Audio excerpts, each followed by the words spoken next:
I'm winning. I'm winning. I'm winning. I'm winning. I'm winning. I'm winning. Elevation Nation Conversations, God, Body, Sean. Peace and blessings, peace and blessings, peace and blessings. Elevation Nation Conversations, God, Body, Sean. That's me. I'm here. Hit that like, share, subscribe button. You all know the drill. Alright. They got a thing, they say, for most people, the quickest way to build wealth is by buying or purchasing a home and, letting the value grow in that home over time. But that is true. But for a lot of people, it could put you in a bad situation. For one, if you're getting, predatory loans and getting into homes that you really can't afford, but you're getting approved for these loans and you really can't afford it because your budget is not up to par, or your income you're making is not enough. And if you don't understand mortgages and mortgage insurance and property taxes and appreciation and things like that, it'll leave you in a bad situation. So this young lady is telling her story about how her home mortgage went up double in price, and she was basically not able to afford it. So let's listen to what she's saying. Shout out to my man Anton Daniels. This is from his show. He found it, and I found his show, so I wanted to speak about it.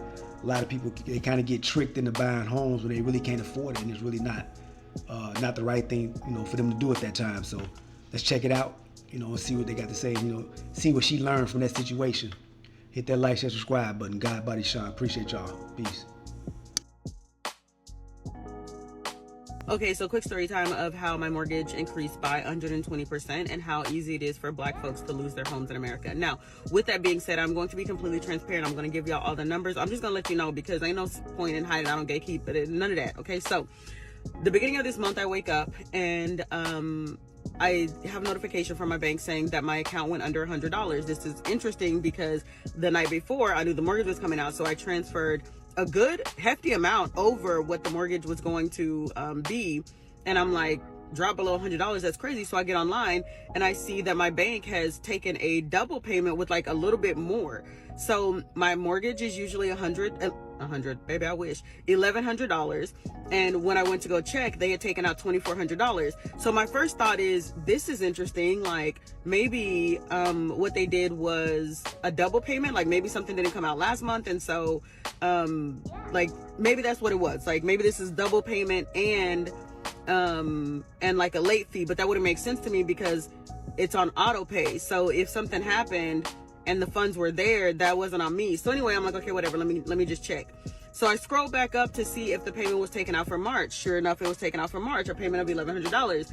So I'm like, why did I get a payment of $2,400 taken out? So I call my mortgage company and I'm like, hey, what's good? I just want to make sure, like, I'm just trying to figure out what's going on. Like, why did y'all take out a payment of $2,400? And the lady's like, oh, that's your new payment. What do you mean that's my new payment? She's like, well, that's your new payment because property taxes, 1,000% property taxes.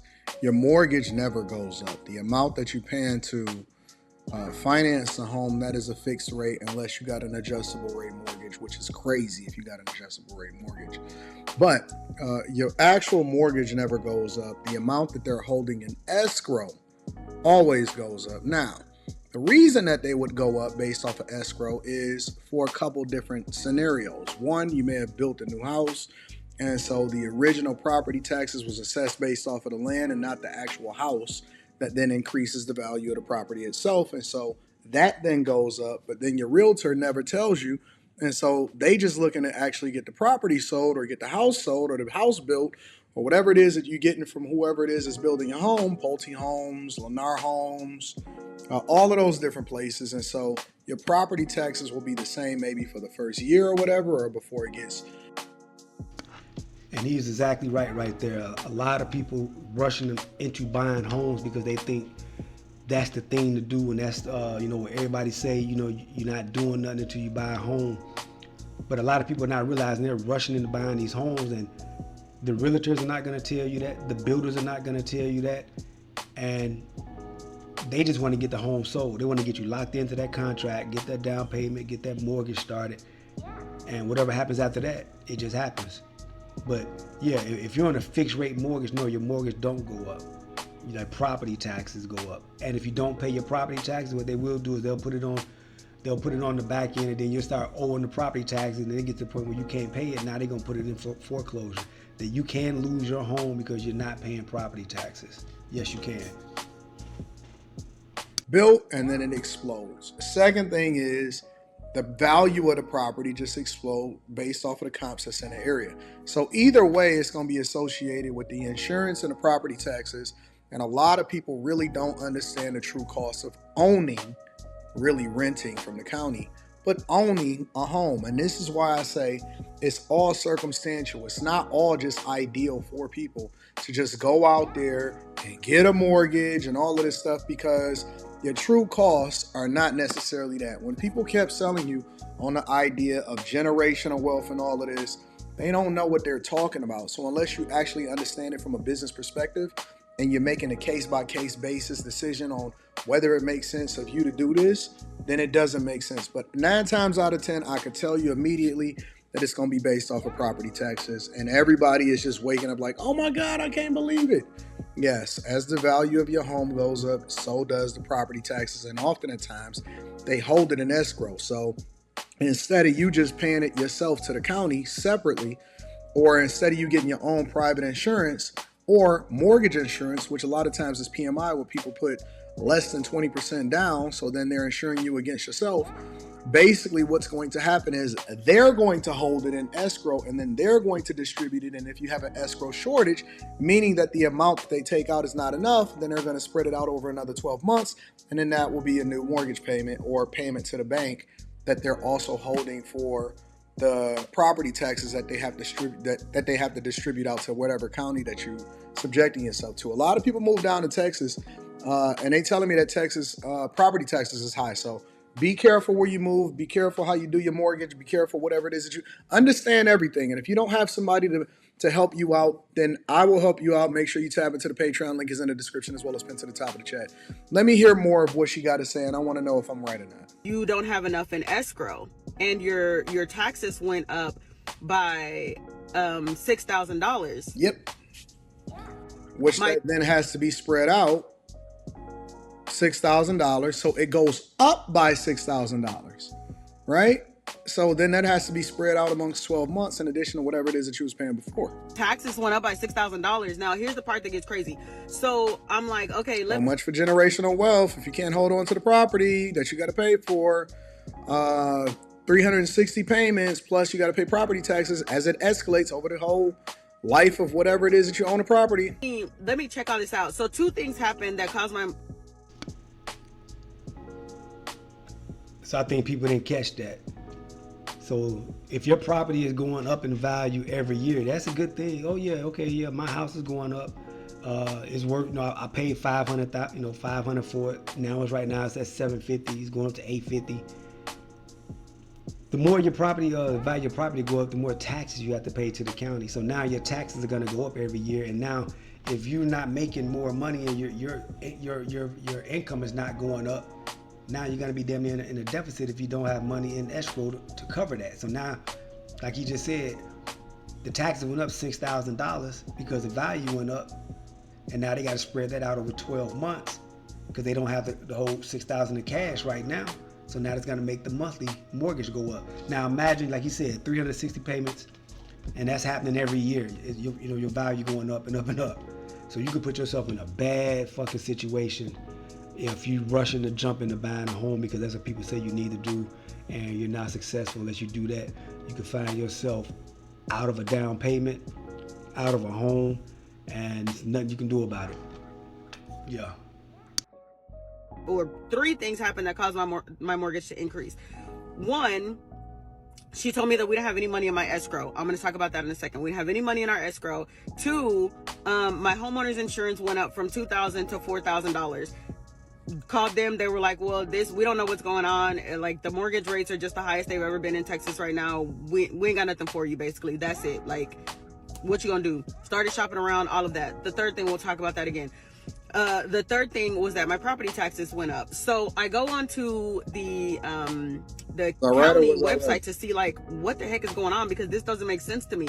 So when I calculate everything, my insurance had only gone up $711. I remember the number because 711.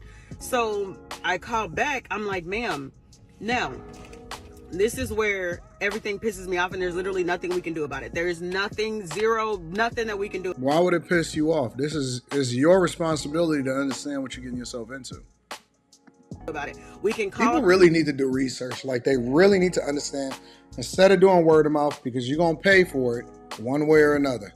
To try to get like cheaper homeowners insurance, but for the most part, it doesn't even matter.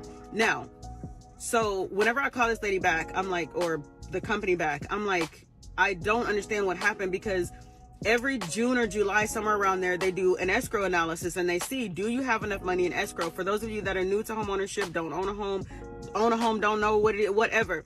Escrow is an amount that you pay every single month. So at the end of the year, they pay things like your homeowner's insurance and your taxes, right? So that way it doesn't come out of pocket at any time for you. You've already been paying all year, so they just write your taxes a check and they write your homeowners a check, okay? You pay that within your mortgage.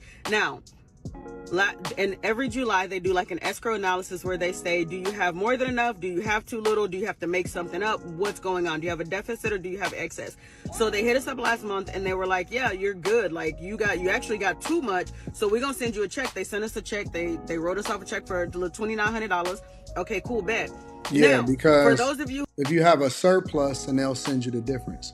But that still doesn't matter, because most times what will happen is, once they do a new escrow analysis, or once whatever that property value explodes and whatever the county says, that's what they start to charge, and then that's what they reach out to whoever it is that's paying it, the mortgage company or whatever. So again, ignorance of it is no excuse for it. You have to make sure that you absolutely positively understand what you're getting yourself into, especially when it comes to real estate. You will be in trouble 9 times out of 10 when people are coming on this and saying, hey man, my mortgage is exploding. No, it's not. It's your property taxes, it's your insurance. And so if you have an escrow analysis and then they determine that you got a surplus or you put too much money into it, they'll send you a refund check. 9 times out of 10, that's not going to happen, because the property values are going up, not down. So, they can get mad all they want, but the only thing that you can do is sell the property. who are like, oh, you shouldn't have spent the $2,900. That way your escrow, baby, we can pay the $2,900 right now. What we cannot pay is an additional $1,300 a month. $1,300 a month is crazy. And there's nothing we can do about it. Like, we can't go back and say, yo, y'all told us we were good. They don't give a damn. They do not care, baby. They don't care. So they literally told us, there's nothing, you just gonna have to pay this unless you have like all the thousands of dollars saved up right now to give to us in a large check. I think it was like 9-10,000, something like that. Yeah, you're gonna have to find then baby, you just gonna have to pay this extra $1,300 every single month. Nobody and then we'll loves do another analysis. Anyway, I'm gonna have to do a part 2 because this is too long, but I will explain what basically we're waiting for in the next thing. If you have any questions, let me know. I know I didn't want to make this too long, but yeah. And that just go to show that you gotta know, you gotta read, and you gotta know what you're reading. Know what you're getting into, know the contract you're signing up for. You gotta know that type of shit. So now they can lose the home because they didn't understand the numbers of, if your property go up, then now your taxes going up, the value of your property went up, so now your insurance is gonna go up, and now you gotta pay that every month. A lot of people lose their homes like that. A lot of people lose their homes like that. I went through sort of a similar situation, but it was with my trucking business. I had, to be in that industry, you have to carry a certain amount of insurance on your company, to cover your trucks and to cover your drivers, to cover any loss of freight and things like that. And those things change year to year. They can change, with the drivers that you have. If you got bad drivers and they got to run their records because they got to have them on file to be able to drive your vehicles, that could cause your insurance rates to go up astronomically. If they've had accidents in the past and things like that.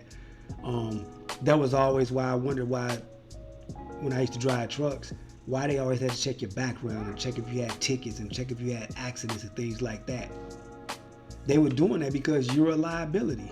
You're driving a truck. So if you have a bad record of having accidents and you're a liability, then when they put you on their insurance documents to be able to drive their trucks, the insurance is going to check your background. Now they're going to charge you, the company, more because you're a bad driver.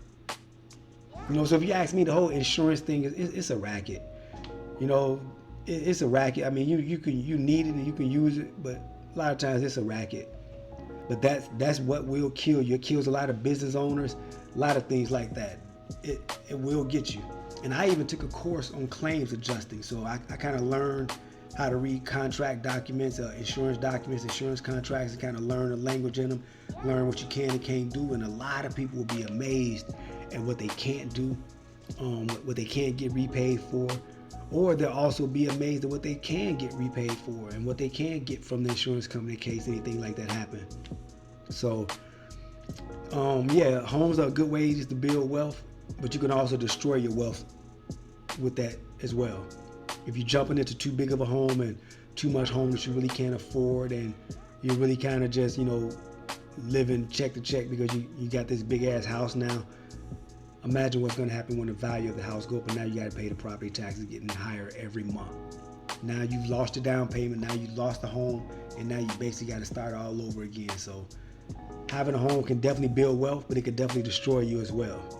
So let me know what y'all think about this in the comments. Shout out to Anton Daniels for posting this video.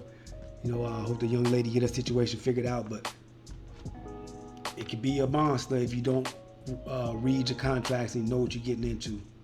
Hit that like, share, subscribe button, drop a comment in the comment section. God Body Sean, that's me.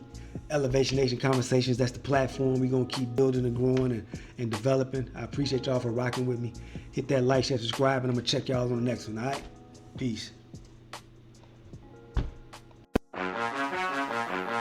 I'm winning. I'm winning. I'm winning. I'm winning. I'm winning. I'm winning. Elevation Nation Conversations. God Body Sean.